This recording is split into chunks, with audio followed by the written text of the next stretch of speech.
Oui, je refuse. Bon, ok. Très bien. Allons-y alors. Je pense que hier, on a fini avec les tableaux, n'est-ce pas? Maintenant, on va tomber sur la programmation orientée objet. Certes, tout ce que nous étions en train de faire, c'était dans la programmation orientée objet, sauf que nous n'étions pas en train de voir les caractéristiques de la programmation orientée objet. Maintenant, nous allons aborder les notions de la programmation orientée objet proprement dit. Je pense que vous avez aussi assez de choses, ou bien vous connaissez déjà beaucoup de choses quand on parle de la programmation orientée objet. Ou bien? Voilà. Donc, qui parle objet, parle de la classe. N'est-ce pas? Donc, on crée un objet en se basant sur la classe. Donc, la classe, en fait, c'est comme une moule, ou bien, qui va nous permettre maintenant de créer des objets identiques. Quand on dit un étudiant, nous fixons les règles ou bien les caractéristiques que doit avoir un étudiant. Nom, prénom, matricule, par exemple. On dit que tout individu qui rentre à IPNet, qui a un nom, un prénom, un matricule, est un étudiant. Par exemple. Ou tout individu qui rentre à IPNet, qui a un nom, prénom, matricule, numéro de téléphone, adresse mail, c'est-à-dire adresse mail d'IPNet Institute, et qui a payé la première tranche, est un étudiant. Donc c'est à nous de fixer les caractéristiques que doit respecter ce que nous appelons étudiant. Et ce sont ces caractéristiques que vous appelez ou bien que nous appelons attributs de la classe. C'est-à-dire que quand vous allez créer maintenant un objet sur la base de cette classe, cet objet doit avoir une valeur pour ces caractéristiques, c'est-à-dire pour les attributs de la classe. Ou bien, c'est exactement la même chose que nous avons vu en IT 240. Modélisation, SQL, créez les classes, vous créez les tables, et dans les tables, maintenant, vous insérez les objets, vous instanciez les objets dans les tables. Mais ici, au lieu de le faire avec MySQL, nous allons le faire directement avec le langage de programmation Java. Et là, l'année passée, vous avez inséré les données vous faites les insert.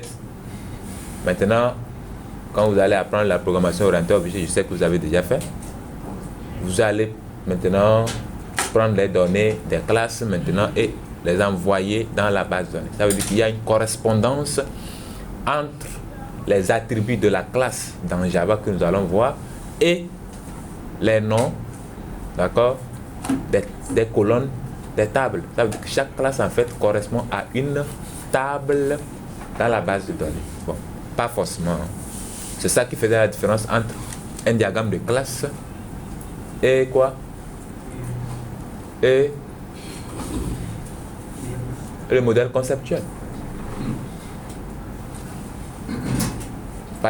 Quand on fait un modèle conceptuel avec Merise, on avait dit que quand on dit modèle conceptuel, le modèle conceptuel est inclus dans le diagramme de classe. Parce que dans le diagramme de classe, ce n'est pas toutes les classes qui deviennent une table.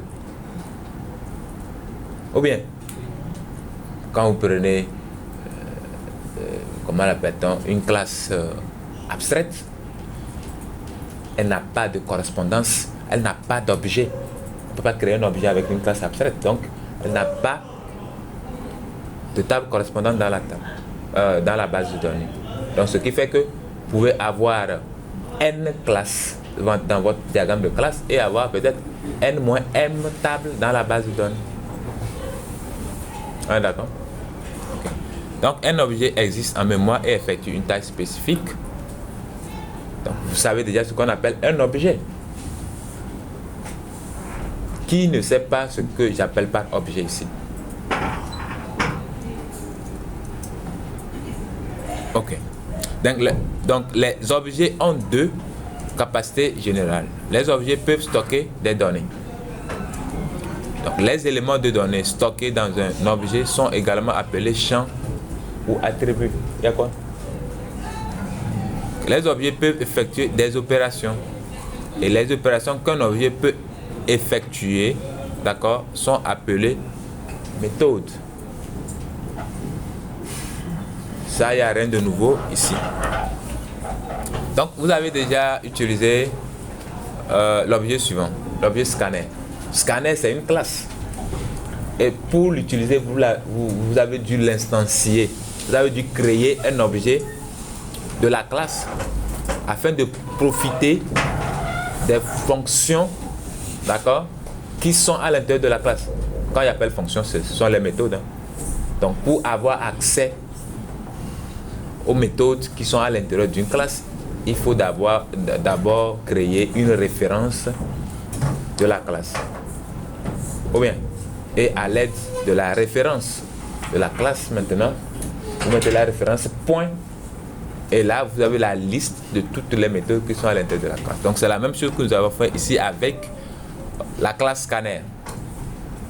C'est bon? Donc pour utiliser la classe scanner, qu'est-ce qu'on a dû faire? On a dû créer un objet. Ici, l'exemple scanner keyboard égale à new scanner system.in. Ça suppose que la classe scanner a un constructeur et qui prend en paramètre le system.in. Bon, je me permets d'utiliser des termes parce que vous êtes censé déjà les connaître, les comprendre. Constructeur, qui ne connaît pas ce qu'on appelle un constructeur? Très bien. Donc, cette expression crée un objet scanner en mémoire, n'est-ce pas? C'est bon? Et dans la référence, vous avez quoi? Vous avez l'adresse, d'accord, à laquelle se trouve normalement l'objet créé.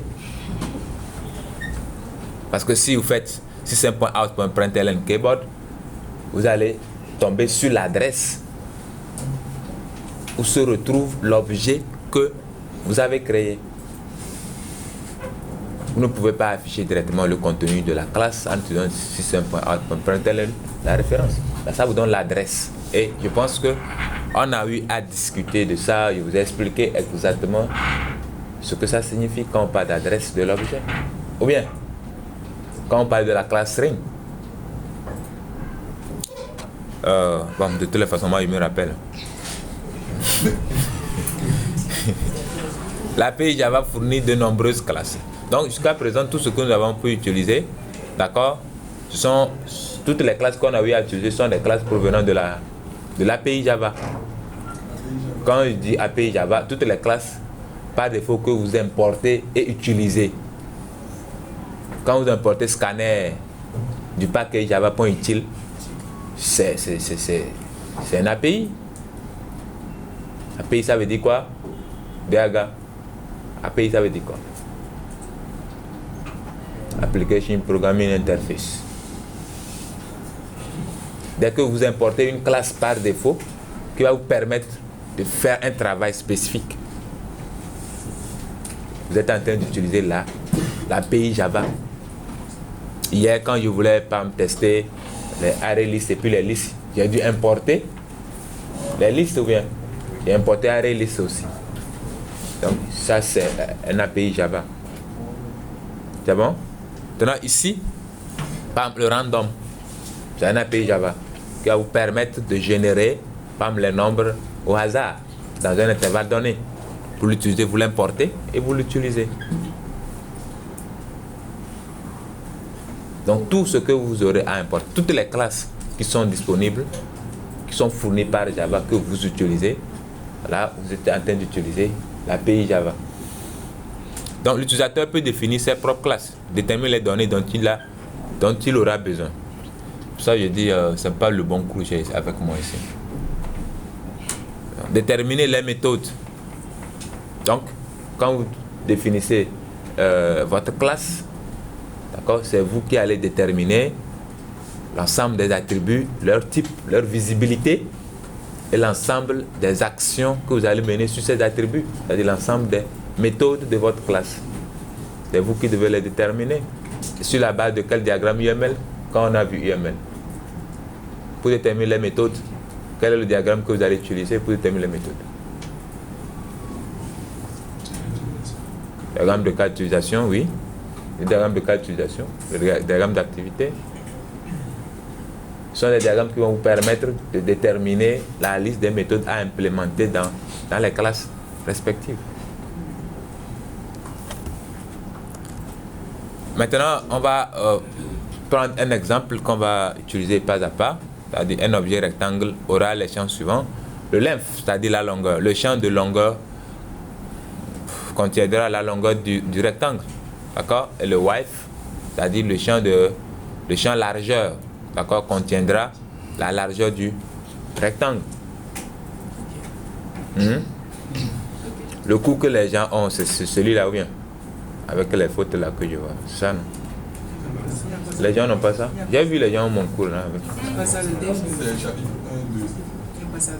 D'accord, ok. Ça, c'est l'ancienne version. C'est comme ça. Donc, on aura rectangle, pardon?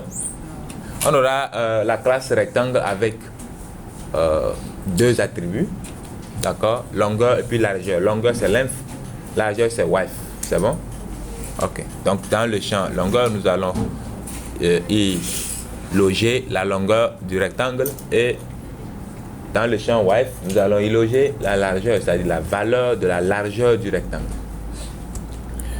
Maintenant, quelle méthode avons-nous besoin? Quelles sont les méthodes, d'accord, qui vont nous servir à faire le travail? Donc, la classe rectangle aura les méthodes suivantes. Il y a le setLength, setWidth, getLength, getWidth et puis getArea. Le getArea pour calculer l'aire du rectangle. Maintenant, le setLength, setWidth, getLength, getWidth, d'accord, vont nous permettre de manipuler les attributs de la classe. C'est bon? Donc, le setLength qui va nous permettre, d'accord, de changer le contenu de la variable length et le getLength qui va nous permettre de retourner, d'accord, ou bien d'obtenir le contenu de la variable length. Get and set. Et de la même façon, d'accord, le setWidth va nous permettre de changer, de mettre à jour le contenu de la variable width. Et le getWidth va nous permettre de retourner ou bien d'obtenir le contenu de la variable width. Et généralement appelé les getters et les setters, c'est-à-dire en français, on les appelle comment? Les accesseurs et les mutateurs. Très bien, vous êtes très bon alors. Donc, le langage de modélisation unifiée, UML, fournit un ensemble de diagrammes standards pour la représentation graphique de systèmes orientés objets. Et là, nous avons le nom de la classe en haut. À l'intérieur, juste au milieu, vous avez la liste des champs. Et en bas, vous avez la liste des méthodes. Ça, vous n'allez pas me dire que vous ne connaissez pas ça. Quelqu'un dit ça, il a validé la matière, je dévalide ça.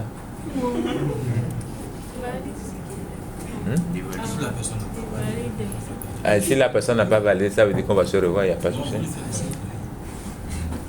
Ok, très bien.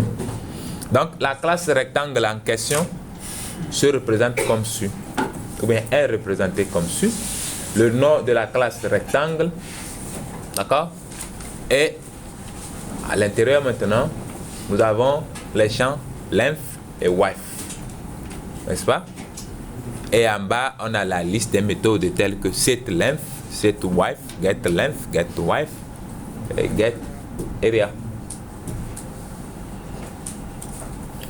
C'est bon? Rien de compliqué. Maintenant, écris le code pour les champs de classe. Donc, ce que nous avons représenté comme ceci, nous allons commencer maintenant par écrire du Java. D'accord, nous avons transcrit ça en Java. Et quand on dit on transcrit ça en Java, ça veut dire on va créer un fichier, c'est-à-dire on va créer une classe qui va porter le même nom que le nom de la classe ci. Donc, on crée une classe, d'accord, rectangle, et à l'intérieur de la classe rectangle, maintenant, nous aurons deux champs,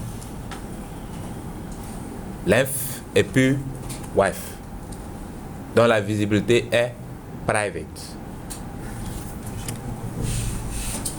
Pourquoi? Quoi? Pourquoi la visibilité est private? Ah, c'est l'encapsulation, oui.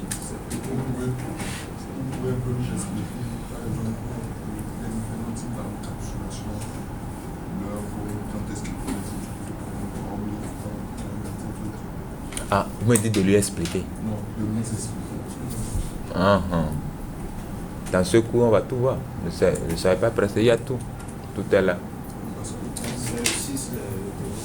Oui, vous êtes pressé. Non, c'est écrit ici, ne vous inquiétez pas. Il a posé la question. Je n'ai même pas ouvert ma bouche.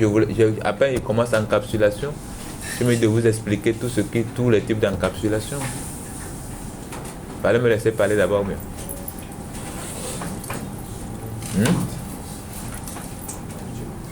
Ou bien tu vas nous expliquer un peu? Moi, j'ai pas compris. Je sais pas de quoi il s'agit. Je sais que tu sais de quoi il s'agit. Oui. Est-ce que dans ce cours, on devra voir Comment quoi? créer les méthodes? Créer Les méthodes. les méthodes. Mais on est en train de parler de juste des méthodes.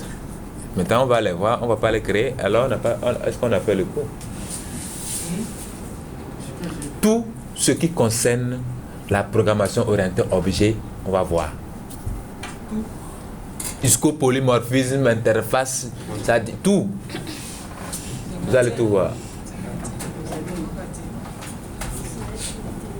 Vous avez compris? Donc, il y a tout. Vous allez tout voir. Tout. Quand je dis tout, c'est tout. C'est pour ça que je vous ai prévenu que je ne vais pas forcément respecter l'ordre du syllabus, parce que jusque-là, tout ce qu'on est en train de voir, il n'y a pas ça dans le syllabus. Ou bien? Mais on a besoin de ça pour pouvoir faire ce qui est dans le syllabus.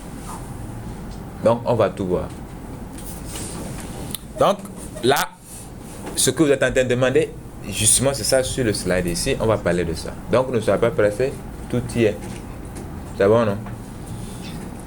Okay. Donc, les modificateurs d'accès. Un spécificateur d'accès est un mot-clé Java qui indique comment accéder à un champ ou à une méthode. N'est-ce pas? Quand vous déclarez un champ public, ça veut dire que ce champ est accessible. D'accord? Directement dans la classe, directement par toutes les classes qui sont dans le même package que la classe en question, et directement aussi par toutes les classes qui sont en dehors du package. Donc, en un mot, cet attribut est accessible de partout dans le projet. Quand on dit quelque chose de public, la voie publique, tout le monde passe. Donc, c'est accessible par n'importe qui dans le projet. Toutes les classes peuvent faire appel, d'accord, à cet attribut-là. C'est justement la raison pour laquelle, quand le champ est private, vous mettez les méthodes d'accès, c'est-à-dire le getter, le setter, sont maintenant publics. Là, vous allez passer par les méthodes qui sont publiques là maintenant pour accéder au contenu des variables qui sont private. Maintenant, les gens vont se demander la question, s'il faut pouvoir accéder au contenu par des méthodes qui sont publiques, ok? Pourquoi ne pas mettre en même temps ces champs-là publics et accéder, changer en même temps? Ou bien, c'est pour pouvoir faire les contrôles. Si je mets un champ, par exemple, je dis âge, je mets un champ public âge, quelqu'un vient mettre âge, son âge, il met moins 18. Est-ce que directement, avec le champ, avec le nom du champ, je peux contrôler la valeur qui doit être saisie? Non, je ne peux pas. Ou bien, mais en mettant une méthode, je peux contrôler maintenant dans la méthode pour dire que si la valeur est négative, ne pas accepter. Donc, vous voyez maintenant l'intérêt des getters, des setters. Ça permet maintenant de faire un contrôle d'accès maintenant au contenu de la variable qui lui est private. Vous avez compris? Ok, très bien. Maintenant, le spécificateur d'accès private. Quand vous créez ou bien vous mettez en place une méthode qui est private ou un attribut qui est private, ça veut dire que cet attribut ou cette méthode n'est accessible que dans la classe. En dehors de la classe, c'est impossible d'y toucher. C'est impossible d'accéder à la méthode ou à l'attribut qui est déclaré private. C'est clair? Ben, c'est pas clair. C'est bon? Ok. Donc, il y aura un troisième spécificateur d'accès, d'accord, qui est default. Là, vous ne mettez rien, déclarez seulement la variable sans mettre ni public, ni private. Là, c'est par défaut. D'accord? Là, dans ce cas, le champ est accessible directement dans le fichier et aussi par toutes les classes qui sont dans le même package que le fichier. C'est-à-dire que la classe. Si deux classes sont directement dans le même package, d'accord, et il y a un attribut dont le spécificateur d'accès est default, c'est-à-dire on n'a rien mis, d'accord, là, la classe qui est dans le même package peut accéder, les autres ne peuvent pas accéder. Donc, quand on va commencer avec héritage, on va parler maintenant de quoi? Protected. Donc, le protected, c'est accessible dans la classe, accessible par toutes les classes filles qui héritent de la classe mère. Ou bien? Ok, très bien. Maintenant, lui demander si on va voir comment déclarer les méthodes. Oui, c'est ça. On va voir la structure des méthodes. D'accord? Ok. Donc, quand vous prenez une méthode, généralement, vous pouvez avoir plusieurs parties. Mais les parties standards, d'accord, sont les suivantes. Public, dans notre cas ici, nous avons public, void, set length, parenthèse, double, len. D'accord? Donc, la première partie qui est public, c'est ça, le spécificateur d'accès, le modificateur d'accès. Le void, c'est le type de retour. Quand vous voyez void, ça veut dire que la méthode ne retourne rien. Si vous voulez que la méthode retourne une chaîne de caractères, à la place de void, vous allez mettre quoi? String. Si vous voulez que ça retourne un nombre entier, ça, vous allez mettre int. Ou bien integer. Si vous voulez que ça retourne un nombre décimal, vous allez mettre double ou float, etc. Maintenant, juste après ça, vous aurez maintenant quoi? Le nom de la méthode. D'accord? Et après le nom de la méthode, maintenant, vous ouvrez les parenthèses. Maintenant, les paramètres. D'accord? Mais ce que vous devez mettre dans les parenthèses, là-bas, c'est facultatif. La méthode peut prendre ou ne pas prendre de paramètres. D'accord? Et là, s'il y a des paramètres, donc vous ouvrez les parenthèses, vous mettez les paramètres. Vous déclarez les paramètres que la méthode doit prendre. Donc, vous les déclarez directement là-bas. Maintenant, si c'est une méthode avec un corps, là, vous ouvrez quoi? Les accolades. Si c'est une méthode sans corps, c'est-à-dire dans une classe abstraite, par exemple, ou bien c'est une interface, là, vous aurez des méthodes sans corps, ou bien vous pouvez mettre des méthodes sans corps. Là, vous mettez juste point virgule sans accolade. Oui. Je n'ai pas vraiment compris méthode sans corps. Ça veut dire que la méthode ne va rien faire. Vous n'avez pas fait les méthodes sans corps? Vous n'avez pas fait les classes abstraites et les interfaces? Ah non, je pense qu'en Python, il n'y a pas cette affaire de préface. Hein. Bon, de toutes les façons, on va voir tout ça. Donc, mets ça dans un coin de la tête, on va parler de ça. D'accord? Très bien. Ça, c'est une répétition. Maintenant, on va donner un corps à la méthode setLength. D'accord? Voilà. Donc, si on crée, d'accord, un objet de type rectangle. Donc, nous avons notre classe. On va avoir notre classe rectangle avec des variables length et width. Et vous créez cet objet là par défaut, d'accord? Vous le créez comme ça avec le constructeur par défaut. Donc, immédiatement, quoi?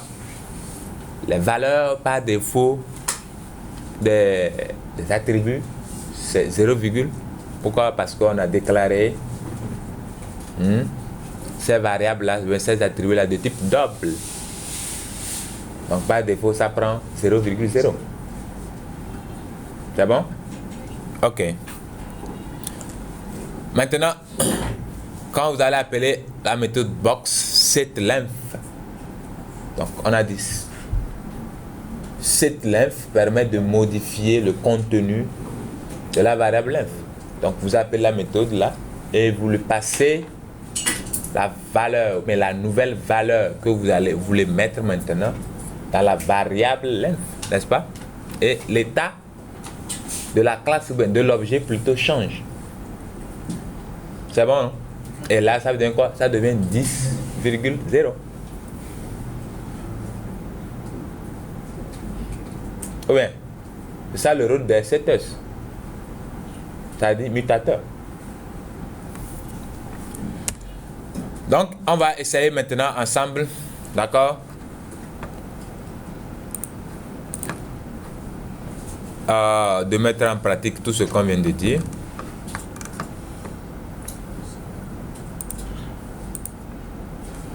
Donc, je vais créer une classe, new classe, que j'appelle rectangle. C'est bon?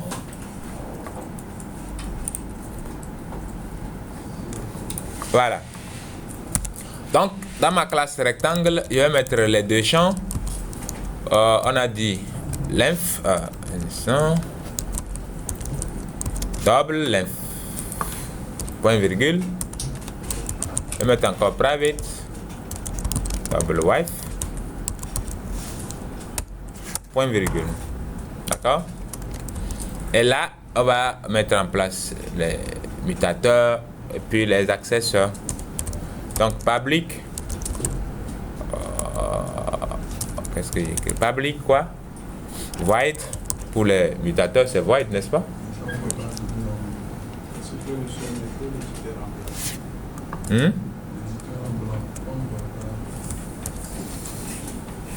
Ça se peut pas?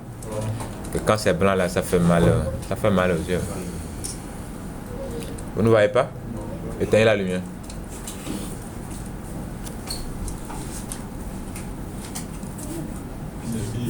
C'est pire. Qu'est-ce qu'il y a pile là?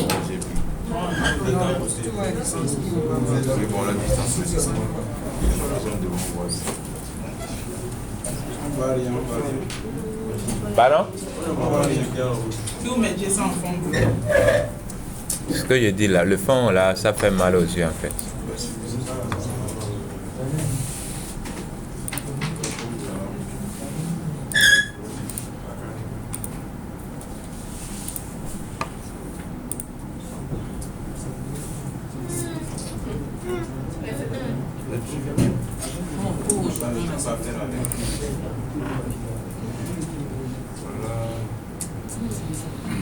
Ok. Donc, public void.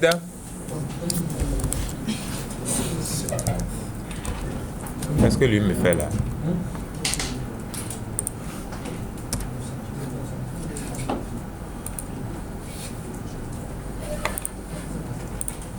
Je dois redémarrer ça.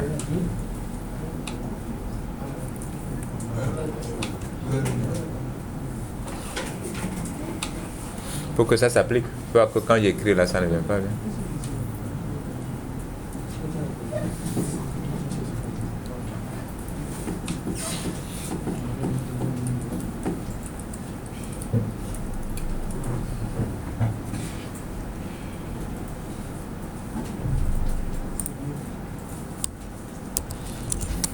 Donc, cette lymphe, c'est ça? Maintenant, on lui passe un double. Et je vais dire 10 points. On va lui dire maintenant de changer le contenu de la... de changer le contenu de l'objet. N'est-ce pas? Donc, on prend 10 points lymphe. Vous pouvez ne pas mettre 10. Mais tant que le nom de la variable, d'accord, est différent. Mais c'est préférable de mettre 10. Comme ça, vous comprenez exactement ce que vous êtes en train de faire. Oui? Donc, si on met 10 points lymphe égale à lymphe, ça fait matcher. Égal à lymphe. Ouais. C'est égal à ce que tu as mis entre parenthèses ici. Oui, si on avait mis lymphe là-bas, ça pourrait être lymphe. Oui. Ici, n'est-ce pas? C'est ce que tu dis, non? Non, ça là, ça. Oui, voilà. Et je mets ici comme ça. Lymphe, ouais. Ouais, mais ça va marcher. Donc si on supprime 10 points là, ça va. Là c'est pas bon. Là, c'est pas bon. Parce que toi, tu vas pas comprendre réellement ce que tu es en train de faire.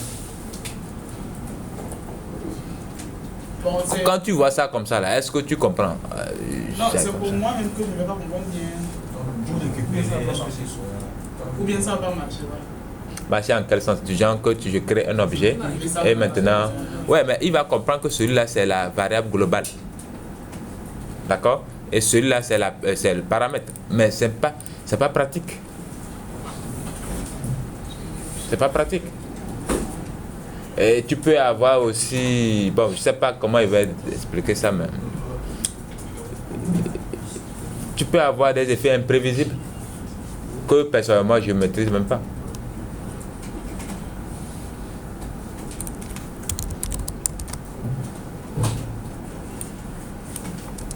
Pourquoi toi tu veux ça, faire ça comme ça? Sans mettre 10 aussi? Non, ils ont fait ça d'une manière. Faut pas aimer les choses bizarres. Tu as compris? Faut pas aimer les choses bizarres. Donc 10.wife égale à... Maintenant, public, lui il va nous retourner quoi? Double, maintenant get length, c'est ça? Là il prend rien, lui il va rien prendre en paramètre. Ok, merci. Voilà. Donc lui va retourner return this.length.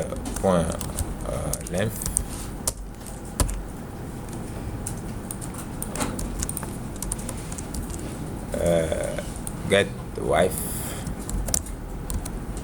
n'est-ce pas? Oui. TH. Donc return this.wife. Voilà. Donc nous avons fini de mettre les mutateurs et les accesseurs.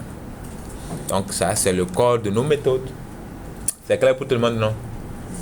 Ok. Maintenant je suis en fait dans le package, ce package là. Bon, je vais, pour ne pas faire les imports et tout, je ne veux pas importer quoi. Donc je vais directement créer une classe projet là-bas et utiliser. Je vais l'appeler projet POO. Et là je vais mettre la classe main. C'est-à-dire je vais mettre la méthode main dedans pour pouvoir instancier mes choses là-bas. Voilà, donc j'ai la classe rectangle et là je vais créer un objet rectangle, n'est-ce pas? box égale à new rectangle. Donc, je vais utiliser quoi? Le constructeur par défaut. Ou bien, là, à cet instant T, le contenu, d'accord, c'est-à-dire le contenu des variables de l'objet rectangle que je viens de créer est à 0, 0. D'abord, si maintenant je veux changer, d'accord, si on essaie d'afficher, par exemple, je fais system.out.println box.get param length. Je vais concaténer ça aussi un peu et je vais mettre plus. Je fais encore box.getWife. On va voir le contenu. C'est juste pour pouvoir afficher quoi? La longueur et la largeur. Ou bien,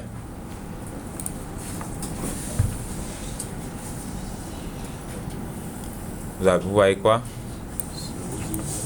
Ouais, 0, 0. Donc pour le moment c'est 0, 0. Maintenant si je veux changer le contenu de ces variables là, je vais utiliser maintenant quoi? La méthode setLength par exemple, et je lui passe 20 par exemple. D'accord? Et là, si je l'exécute, là le length devient maintenant 20.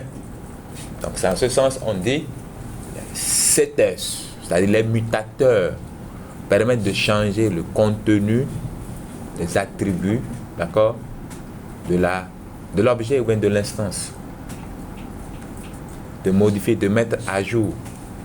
Et vous allez utiliser le getters, j'ai utilisé pour retourner maintenant, d'accord, le contenu de ces attributs là. Donc pour afficher j'ai utilisé get, box.get. Pour changer le contenu j'ai utilisé box.set. Tiens dos, debout. Tu es étonné? Tu n'es pas étonné, non? Ok, Dieu merci.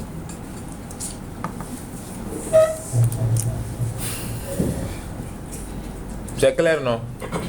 Ouais, que quand on dit programmation orientée, vous créez, il y a quoi de compliqué là-bas? Ouais, il n'y a rien de compliqué. Bon, avançons maintenant. Maintenant, on dit donner un corps aussi à...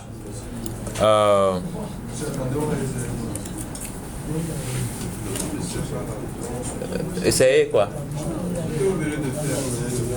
Ok, maintenant donner un corps à la méthode getArea. Donc, on retourne dans la classe rectangle. D'accord? Et là, nous allons mettre en place une méthode que nous allons appeler getArea public qui va retourner. C'est-à-dire, quelle sera la valeur de retour de la méthode. Quand on calcule l'air, l'air sera de type double aussi. Donc, public double getArea, entre parenthèses, est-ce que je vais lui passer des paramètres? Non, on va utiliser la méthode, l'objet qui va appeler la méthode, on va utiliser ces paramètres. Donc, public double getArea, n'est-ce pas? Comment on calcule l'aire d'un rectangle? Longueur fois largeur, ou bien. Donc, vous avez le choix pour faire directement return ou déclarer une variable. Par exemple, je vais dire double. Donc, R égale this point. Je peux utiliser get aussi, getLength fois this point getWife. Là, je viens de calculer. Maintenant, je fais return R. N'est-ce pas? Je pouvais faire directement return this point fois this point directement.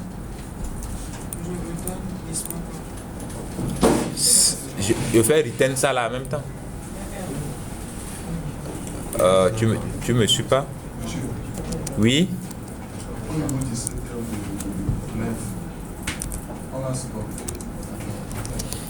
Vous avez fait quoi? Non, C'est bon. Ok. Maintenant, j'ai donné une longueur ici. Je vais aussi donner une largeur afin de sortir maintenant. Donc, je fais cette wife. 10. Voilà. Maintenant, si je veux afficher l'air, le système.out.println box.get. Regarde. Je vois pas. Qu'est-ce qui peut être plus intéressant que ceci en programmation? Vous voyez que il n'y a rien de complexe. Oui. Monsieur, au niveau de l'enregistrement, Enregistrement. on va vouloir sauvegarder ce que vous avez fait. Ça va prendre quel moment en fait? Sauvegarder. Je viens de sauvegarder. Vous nous avez dit que quand on crée un projet, c'est déjà avoir le nom de la classe et c'est le nom de la classe principale. Oui, j'ai créé une classe rectangle, non? Et à l'intérieur, j'ai pas mis classe rectangle. Et ça correspond au nom du fichier. Comme il y avait une autre classe en base, Une autre classe en bas. Où? Ici? c'est différent. Tu as vu une autre classe Je où? pensais que ceci était dans ce rectangle. Ici était où? Un rectangle aussi. Non, non, non. Si vous avez deux classes, il n'y a qu'une seule classe qui peut être publique. C'est-à-dire, si vous avez deux classes dans le même fichier, il n'y a qu'une seule classe qui peut être publique.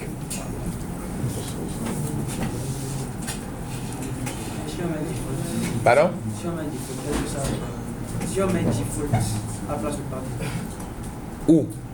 on a deux classes dans le Mhm. fichier. Il n'y a pas Et- de. Bon, Default, tu vas écrire vraiment default comme ça? Il n'y a pas un type default. ah, Quand il dit type default, c'est quand on ne met rien, vide. C'est le default. C'est bon? Il y a quelqu'un qui voulait poser une question? C'est bon, je n'ai pas compris. Tu n'as pas compris quoi? Dans un rectangle. Non, C'est où tout côté ça, là, cette classe ne peut pas partir. Hein. non, On a rectangle, on a projet. oui. Ici, tu n'as pas compris quoi? Dans le projet, Oui, je suis dans le projet. Quelle ligne? Tu n'as pas compris quoi? non, l'autre page. Rectangle. Oui, voilà. Uh-huh. On a rien mis en paramètre. Ici, Ouais. ouais, tu voulais qu'on mette quoi en paramètre? La longueur et la largeur. Ah, qui est déjà donné. Tu as compris? Vrai, vrai? Ouais. Faut pas faire ouais pour me faire plaisir. Hein. Je vais expliquer. Ok, si tu as compris, c'est bon. Tu n'as pas compris quoi?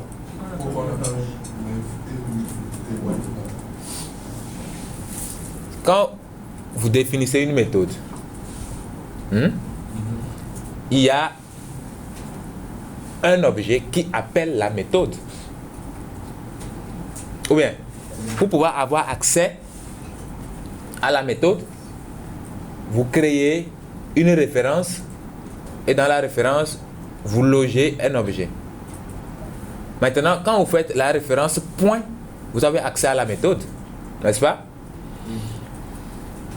Maintenant, la référence qui appelle la méthode, ce sont ces variables, ce sont ces attributs que moi j'utilise ici pour faire le calcul.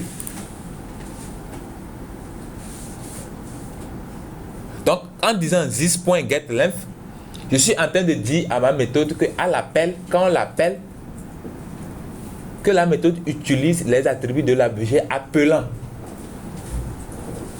Donc, comme ici, par exemple, j'ai créé un objet box. Quand je fais box.getArea, pour qu'il me calcule l'aire du rectangle, il va aller chercher quoi?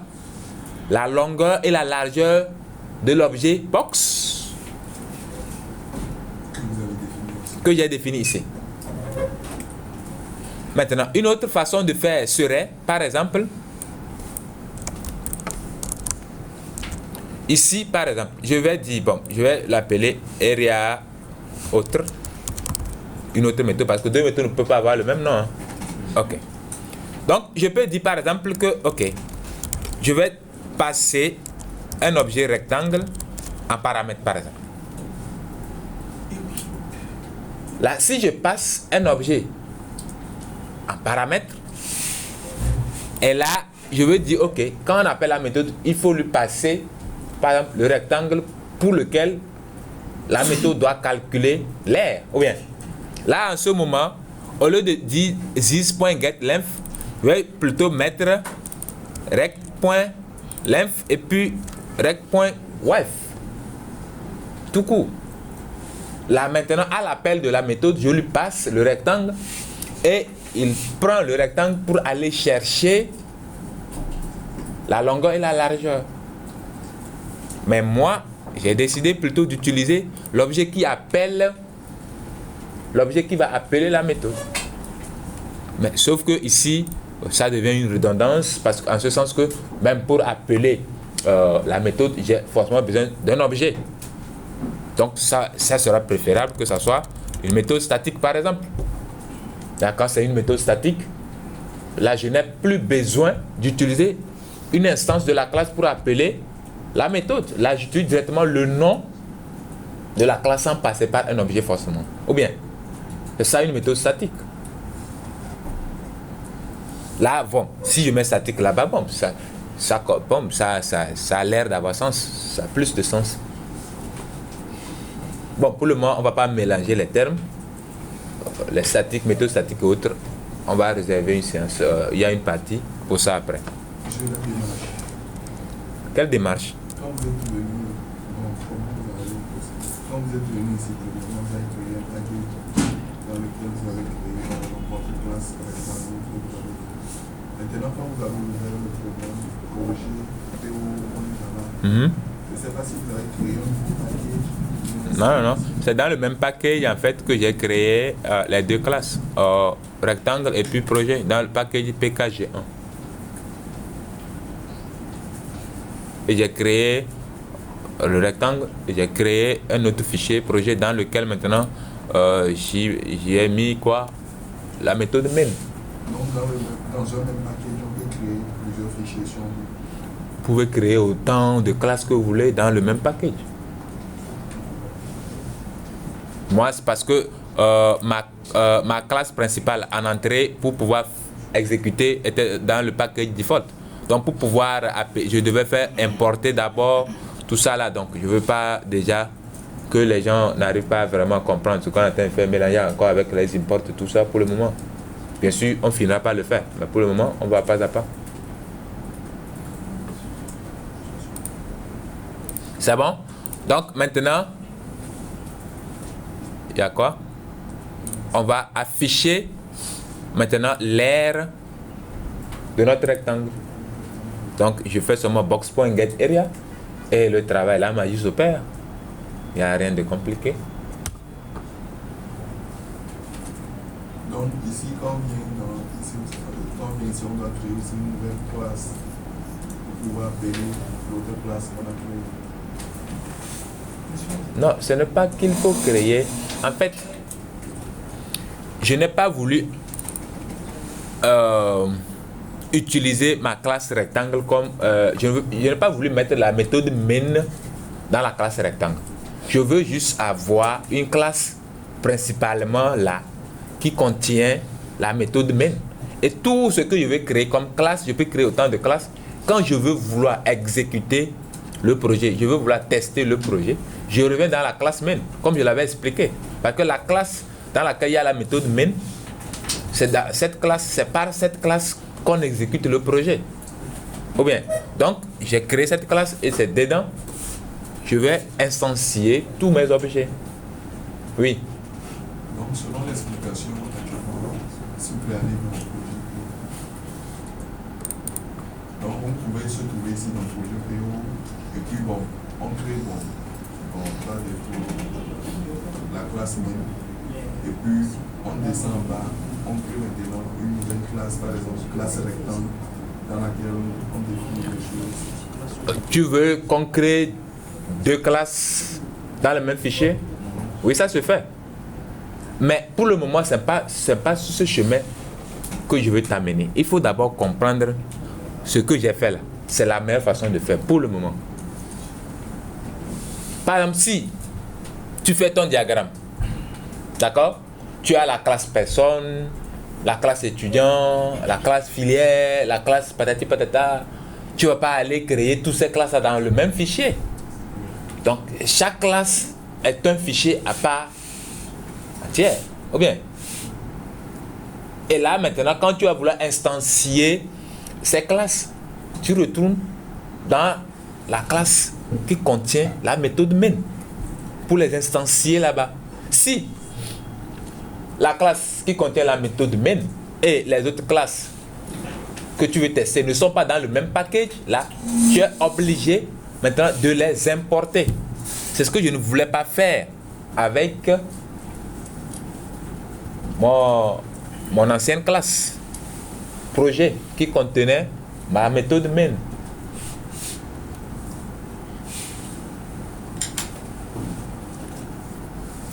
Lumière, c'est bon? Oui. Oui, j'aimerais savoir pourquoi est-ce qu'on n'a pas mis, lorsqu'on crée un rectangle box égale new rectangle, pourquoi est-ce qu'on n'a pas mis directement en paramètre 20 et 10 dans le rectangle? Ok. Il demande pourquoi est-ce que nous n'avons pas directement mis 20 et 10 directement dans à la création de l'objet. Alassane, tu peux lui répondre? Oui, il faut lui répondre. Tu ne peux pas? Pourquoi? C'est pas bien? Faut enlever, je n'entends pas. Tu n'es pas bien? Non, ça n'a rien à voir avec... Tout ça là, ça n'a rien à voir avec ceci. Il demande. Pourquoi est-ce que à la création... Attends.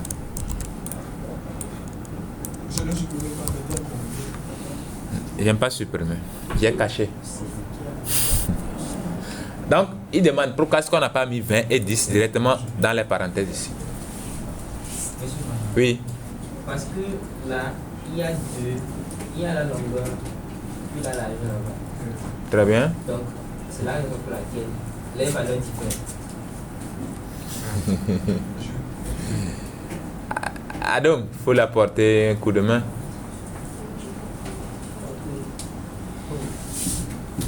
Pourquoi il n'a pas mis les deux valeurs dans la case Votre habillement d'aujourd'hui là, lui c'est qui même?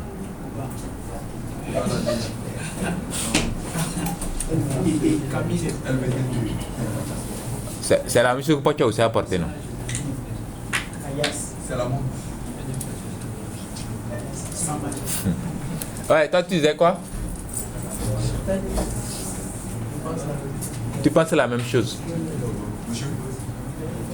Tiendo, pourquoi on n'a pas mis 10 dedans? 10 et 20. Les Moussou, pourquoi on n'a pas mis 10 et 20 dedans?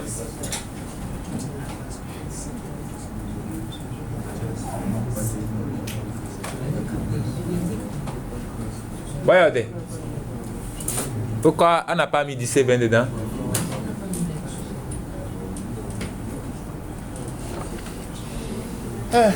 Apparemment, monsieur Adeba, il a bavardé en l'air. Hein? J'espère que moi, il ne veut pas bavarder en l'air.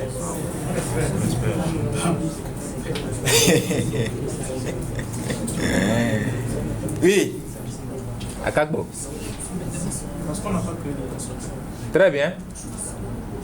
Il faut avoir un constructeur qui prend les paramètres dans la classe d'abord. D'accord?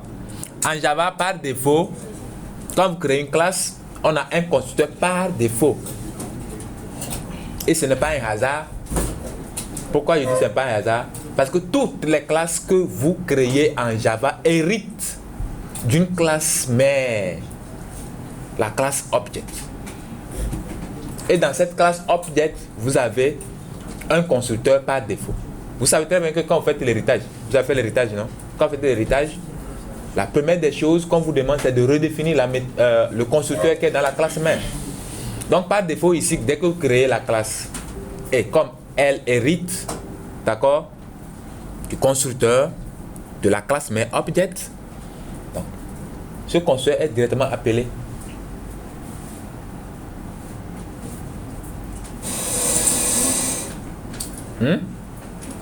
Donc, quand vous utilisez super, le mot-clé super pour appeler la classe mère. Par exemple, ici. Ici, par exemple, si je veux mettre le constructeur, bon, je vais aller un peu plus rapidement. Constructeur. Ok, non. Bon, je ne vais pas utiliser object pour le moment. Je vais utiliser juste, voilà, celui-ci. Et je fais OK. Ouais.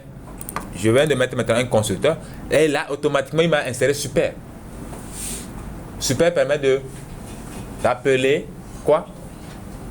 Le constructeur de la classe mère. Si le constructeur de la classe mère avait des paramètres, là, automatiquement, il va commencer, il va mettre ces paramètres-là. Là, je crée un constructeur. Qu'est-ce qui va se passer dans l'autre classe? Automatiquement, il va créer. Cet objet ne va plus exister vu que je n'ai plus un constructeur par défaut. Là, je peux mettre maintenant les valeurs directement et donc il m'exige de le faire ainsi. Donc je mets directement les valeurs à l'intérieur.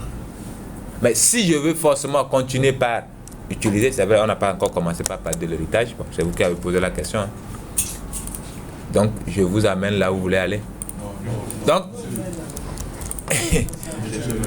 Donc ici par exemple là, je veux avoir deux constructeurs mais avec des paramètres différents. Là je mets en place mon constructeur par défaut. Là il ne va plus créer parce que j'ai un autre constructeur qui lui ne prend pas de paramètres. Là ça l'arrange, il n'y a pas de souci.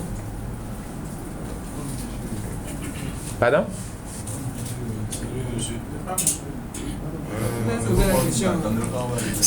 Quand vous, attendez. C'est pour ça que quand vous posez des questions, je vous dis, vous avez posé une question tout à l'heure, je vous ai dit, tout ça là, on va faire ça. Mais vous m'avez dit, comme il y a ça ici directement, il faut que j'en parle. Il y a des choses, si on doit en parler, on va parler de beaucoup de choses, on va même couvrir tout le cours. Je vais faire à part des notions, mais je sais qu'il y a des choses que vous devez d'abord apprendre, maîtriser, comprendre, avant qu'on introduise certaines notions.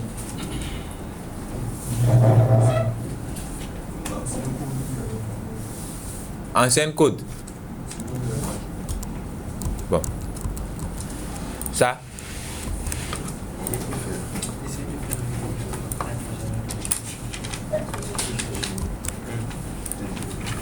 Ici, ou bien dans la classe rectangle.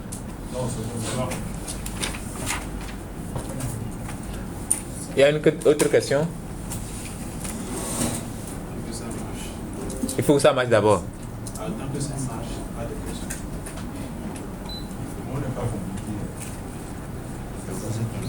Donc c'est moi, je suis compliqué ou bien?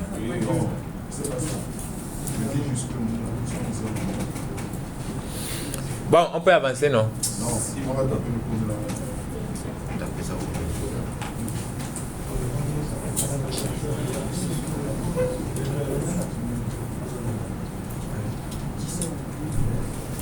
Pacho, tu comprends tout ce que j'explique là? De toute façon, tu es derrière là-bas comme gardien là.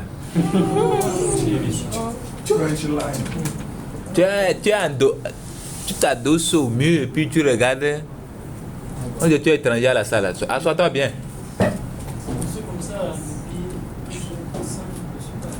Ah, c'est coincé là-bas?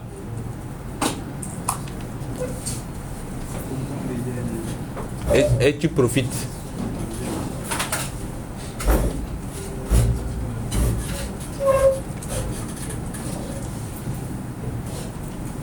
Bon, avançons.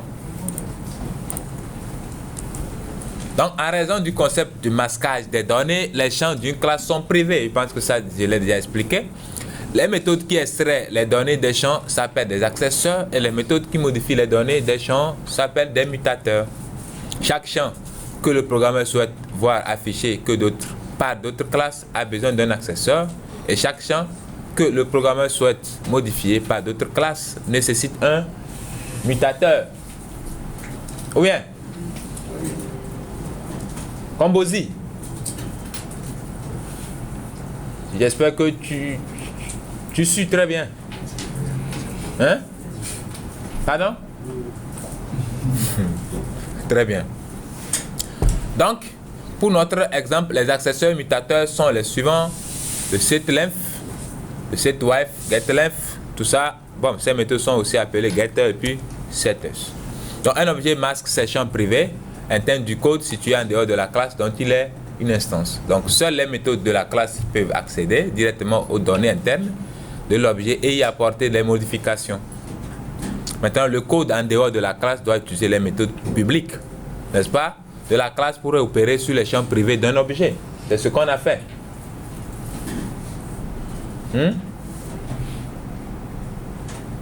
Brenda, tu comprends? Tu es sûr? Ok. Kogbe, tu comprends? Là, c'est bien. Donc, le masquage des données est important car les classes sont généralement utilisées